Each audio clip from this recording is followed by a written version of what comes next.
Hey, what's up? How's everyone going? How's everyone doing? It's the day after Easter. I'm letting some light in. Had a little maintenance done on the apartment, and once my allergies stopped kicking my butt, I thought I'd just share a couple of things that came in real quick. Thanks for the people who watched that video where I had the book stationed in my kitchen. I find that's the lighting that makes me happiest, shooting in there. But I was cooking some sloppy joes, and it's not really comic video ready right now. Looks like I'm on a little bit of a delay. Anyway, I went to the shop yesterday. They were open on Easter, fortunately, and I picked up some supplies from Amazing Comics in beautiful Long Beach, California, town I was born in, because I needed to house some production art for a comic coloring technique called acetate. And while I was there, I picked up King Kong NECA figure for my bro, and it was kind of an Easter present. And then we watched Godzilla vs. Kong while we had our sloppy joe dinner, which was on point with the manwich and the lean ground beef and some steak fries. But anyway, yeah, just been working on books per usual. It was kind of why I was buying supplies. Also, I needed bag and boards, and they've got the good Silver Age ones I like to buy. So I always try to get the backer boards where they overlap a little bit. Anyway, I wasn't going to buy any books. I really am trying not to, but I decided I wanted this before I had made that declaration of intent to kind of close my collection, the end of buying more books. But this reprint of graphic fantasy, I believe this is a big book. I think it reprints all of the early Savage Dragon, Eric Larson graphic fantasy stuff. And just real quick, I mean, it's a non-glossy paper stock. Feels really authentic, It's got that gravelly, pulpy feel to it, but there's a new publication date at the bottom to kind of reflect that this came out in 2021, and here's a kind of a centerfold splash page. And this is the only color on the book, this area here. But what I thought was pretty interesting, and I'm not sure if this is really just a blueprint for Mako, or if it's actually the big shark man himself. But I immediately wanted to share that because I know my friend Big Elbow, you know what, it might be in book 2. I don't want to hold it up too long. Anyway, I grabbed that. I shot over there. I'd worked the night before. We were finishing up a vessel. Sorry, I'm a little view askew. So I was up late, so I didn't really get up until...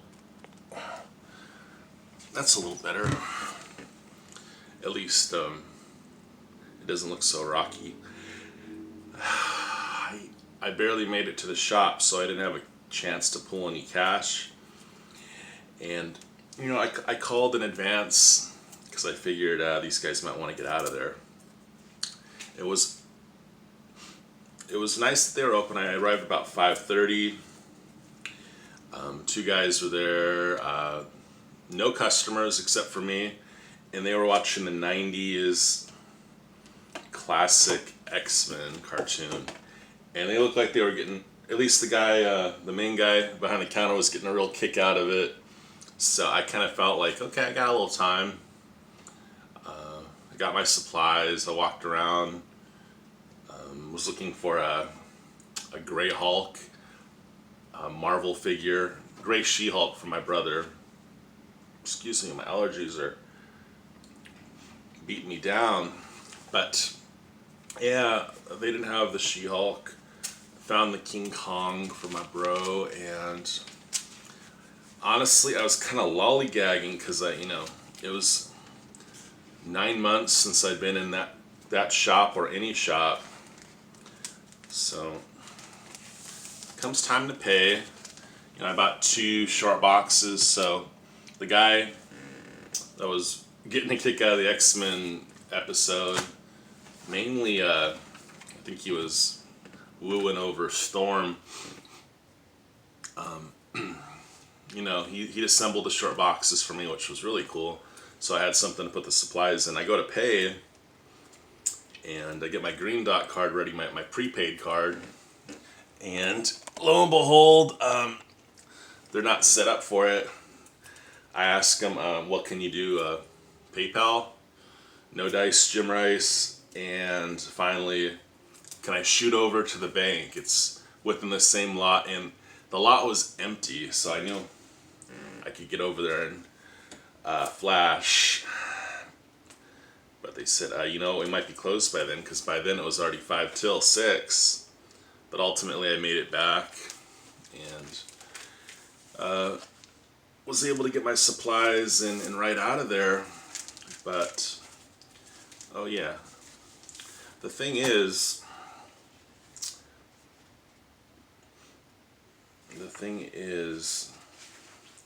I later get a notification from my Green Dot saying, you know what, even though the transaction had been declined, it looked like it still might go through, so I started to panic a little bit. But ultimately, I'm pretty sure if it declined, it's not going to authorize. But I realized I should have got a receipt going out the door, because they asked me but I was holding the 2 short boxes, and I was just kind of ready to go. But it just kind of reminded me, always get a receipt, because if I'd paid cash that I just pulled out of the bank and the transaction had, in spite of what they said, gone through, I wouldn't have had much plan of attack. Anyway, this is that Mako appearance. I'm assuming it's Mako. Right there, bursting through the door. Yeah, I know Eric Larson was talking about these ages ago. So, but yeah, it was nice to get my supplies, and I hadn't been there since July. I remember because on the day I went there, I shattered my the windshield of my truck by.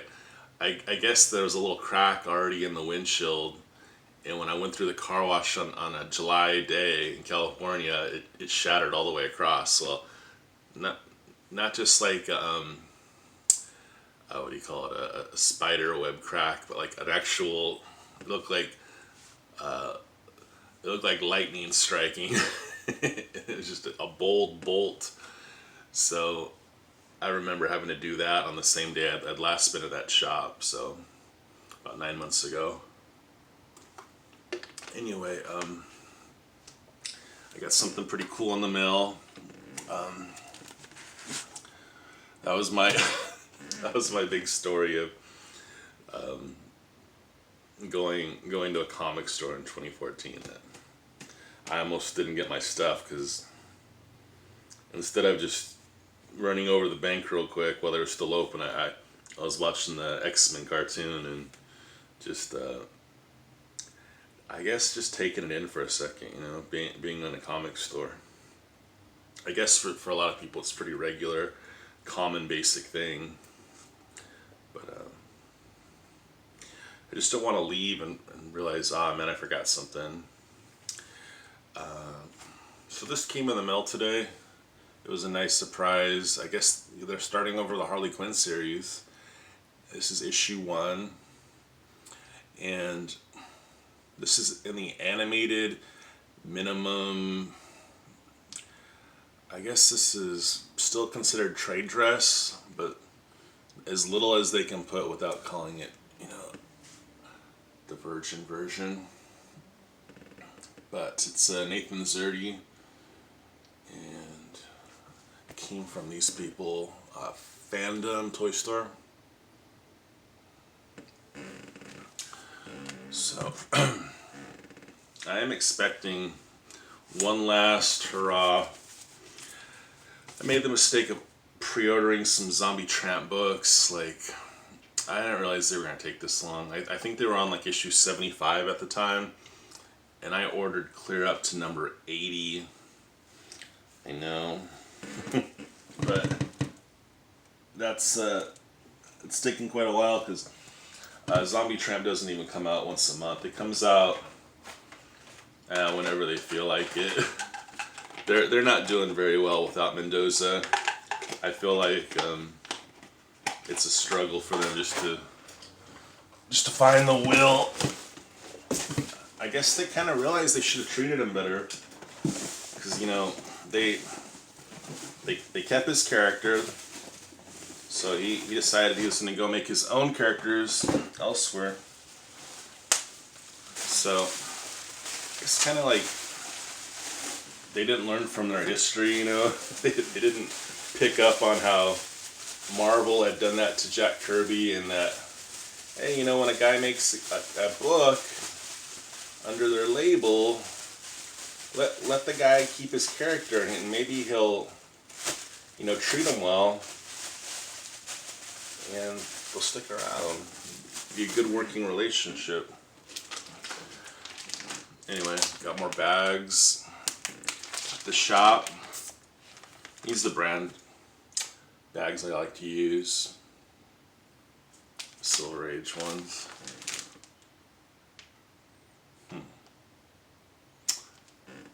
Looks like we might have just had a power outage. Yeah. I'll keep going though, just because. Luckily, I opened up the window. Oh, there it goes again. The smart clock is resetting itself. So, this is what. Oh boy, I might have shot myself in the foot. No, I'm just barely good. So this is what I really needed. I needed some Treasury bag and boards. I almost went with the Life magazine bag and boards, which are the sorry, the microwave just realized it's on again. The Life magazine bag and boards are 10 by 14. Treasury, I think it's like 10 3/4 by 13, something like that. But what I needed to do was protect this production art. Now these are colored by an airbrusher, kind of really cool colorist that Trent Kanuga of CreeD worked with. And this is from the issue of CreeD of the mini-series called The Void, and this is of issue 3. So this is page 1 of that issue. And I really should just have the camera on these, because you get to see the full effect. This is the overlay, the acetate, and this is airbrushed work right here. And this is the coloring process they were using. And you drop that over, and it lines up just right. There's that. That's Jamie Hood's. That's his stamp that he uses to make sure he got his work back. And I bought these off a seller. She had 13 pages, and we worked out a deal. It took like 2 years for us to come to this agreement. Very unusual person. I kid you not, she speaks in riddles. I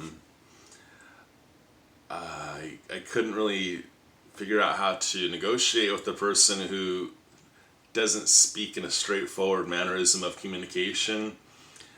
She says things for effect rather than meaning. She likes the sound of words, and it's a little trippy dealing with her. I'd talk to her a little bit. I'd feel like a little alienated by the fact that she was like speaking in quotes. She's from Hey Kids Comics, and I don't know her story. You know, maybe she gets a kick out of the art of the spoken word, or maybe she was messing with me all those times because she didn't think I was serious. But no exaggeration. There was a wall between her and I to close the deal for a long time, but we worked it out. I had to come to terms with the fact that some people just do business a little differently. Maybe she's into real life role play or something, and she just extends that to her store. I don't know. I'm a little out there too, though, you know. So I thought, you know what? Let's just keep talking about it. And she hadn't sold them. You have to line it up just right. But see, all the captions just drop over. I'd like to frame these, but there's quite a few of them, and they're all kind of awkwardly shaped because, you know, it's production art. But it's kind of cool, you know, when you can see where the, you know, he'd actually framed it off, and the airbrush, that's like the overspray where it misted onto the border. So yeah, the main thing is, man, I got these big old backer boards. I've had these sheets just stacked on top of each other since before the holidays, and now I can at least put them in.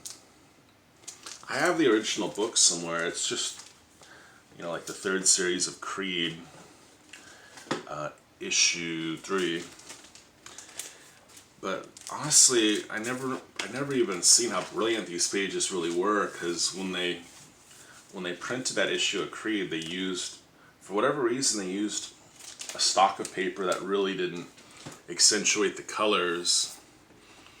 Like, honestly, with this kind of work, you'd sort of need more of a glossy pages type of paper to show them, because they used really rough paper that didn't show the dimension of the color. Yeah, these are great. So these are Trent Kanuga pages, but he was inked over by another person, and Jamie Hood would color them. You can see like all the percentages of what they'd have to dial the printer in at to scan it at the right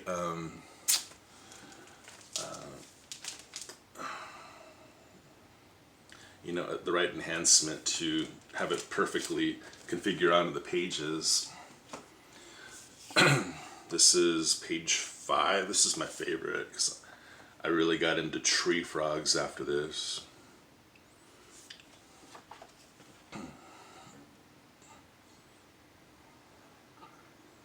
This is dated from June 20th of 96.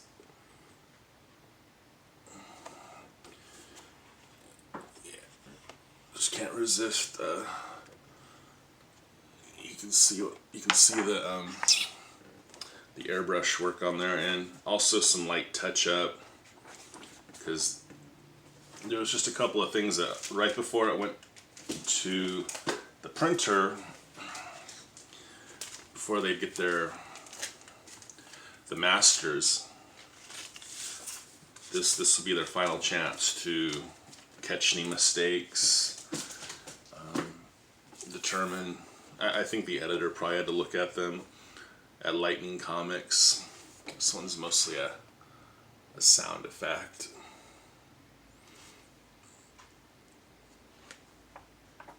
Well, they don't use this technique any longer. This was, they had computer coloring, obviously, but this was a really hands-on, cool approach.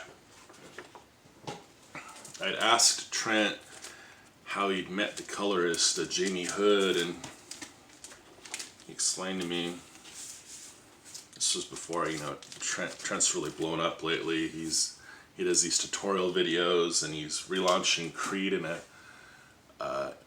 Indiegogo. But he was really accessible about 5 to 10 years ago. I'd email him, and we were in communication. He lived in Irvine. He was doing Blizzard Studios production work for World of Warcraft. And we were even talking, we were going to go get some carnitas, burritos, and we were going to hang out. But I was asking him, back in the 2010 era, yeah, right around then, through emails and reciprocation, how he'd met Jamie Hood. And Jamie Hood was just I guess he airbrushed t-shirts and skateboards, and Trent knew him. And Trent was getting his deal going with Hall of Heroes in the Midwest. And he approached Jamie Hood about working on a comic, and that's how it started. So it's page 7. It's just kind of cool to, see how the hot dog franks are made. Some of it probably wouldn't be that interesting to a lot of people these days. CreeD was kind of it, though. It was a major accomplishment. I mean, they always talk about how young this guy was when he started, but he was still a teenager doing this book.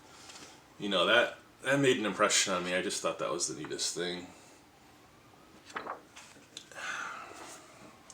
So, when CreeD started heating up, I'm really happy, by the way, that these boards fit so nicely. I did think about doubling them up, so I have 13 pages.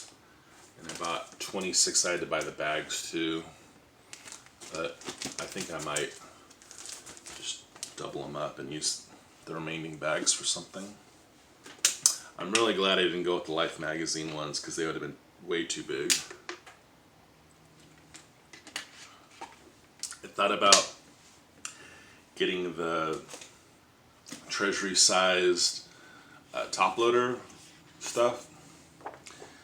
I would have gotten 10 by 13 top loaders, but they're a little tight on the art, and given it as how this is basically like the acetate is like an animation cell, I thought it might be a little too abrasive to be against rigid plastic. That's Mary, Mark Farley, CreeD's love interest.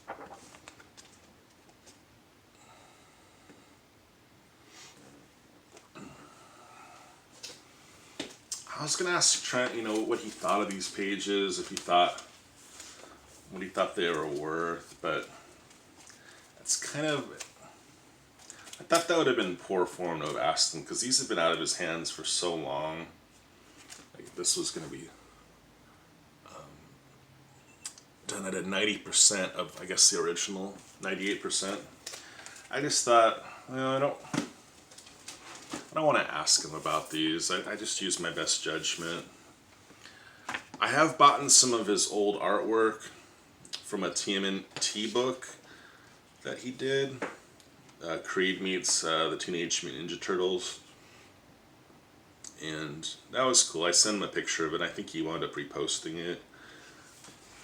It was just an ink. This is beautiful. See? Jamie Hood's pinks and purples like that. Just fantastic. And this page has a lot of texture. You can see how he wanted that glow. So he was finishing it off with a lot of white paint, so when this popped over, it would have that effect of radiance. Yeah. So, we get kind of a cold, foggy winter, and I had these in my closet just praying, like, that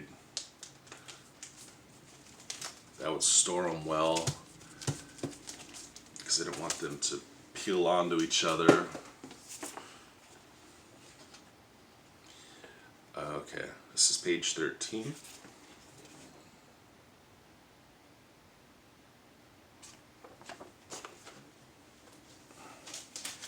That's weird. We must have just had kind of a rolling brownout.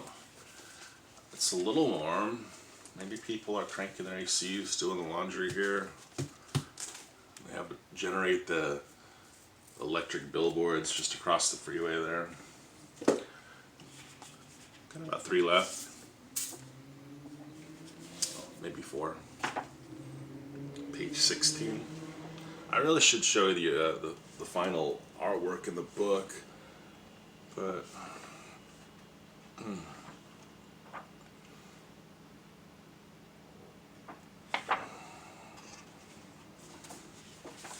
funny thing is, when I took a real risk, because the seller, she well, I've set it up about her, but she we started communicating once.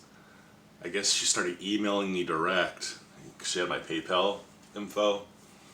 Somehow she started getting into contact with me, and she wasn't using the message section in eBay anymore, but I could tell she was avoiding the eBay fees. And hey, I didn't especially want to pay tax on something this old. Any potential commerce that's been accumulated and gathered from these, I feel, has been paid in full. So eBay would have charged 10 cents on the dollar. So I was willing to talk to her outside of that. I mean, just like I said, she's different, and I would have had to forego the eBay protection. But I knew as long as I was using PayPal, I have some kind of maneuverability if she just never sent them. So she did better than she would have, and she threw in an extra page, and I didn't pay tax, and these just kind of disappeared from eBay. I can't even find them. I was trying to find the measurements, so I was gonna just look at the original posting, and they just disappeared. So anyway, I try not to handle these too much. Some of these I'd like to get framed, but honestly, I don't want to put them to the test of how well the color would hold up to any kind of light. So here's page 19, and I guess the zoom was kept at 100%. Alright, last page. This is the last page of the book. I think there's 20 pages, and we wound up closing a deal for 13 of them.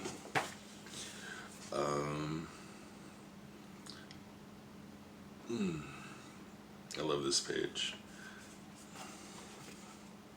It's page 20. It's all about a kid getting home after school, watching some cartoons. Back when I think cartoons will start at 3 p.m. in the afternoon. Our cartoons play all day now, like on Cartoon Network. But as far as like K-Cal Kids and Fox 11, in my area, Fox was on Channel 11.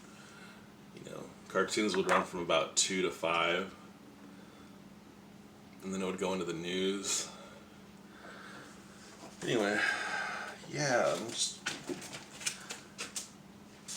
I'm really into CreeD to this day. I think I kind of have to let go a little bit, but I still really enjoy having these, and I actually nowadays mostly I'm just looking for. Sorry, I couldn't really fan them. It's like holding record albums now. You know, I had to kind of let go of CreeD for whatever reason, you know, just move on a little bit, because the artist himself had moved on for so long. And, you know, there's only so much you can do to try to relive the excitement. There's not a lot left to it. But when I saw these, I waited the right amount of time. And I'm glad I didn't wait much longer, because I think she would have started getting some inquiries about them.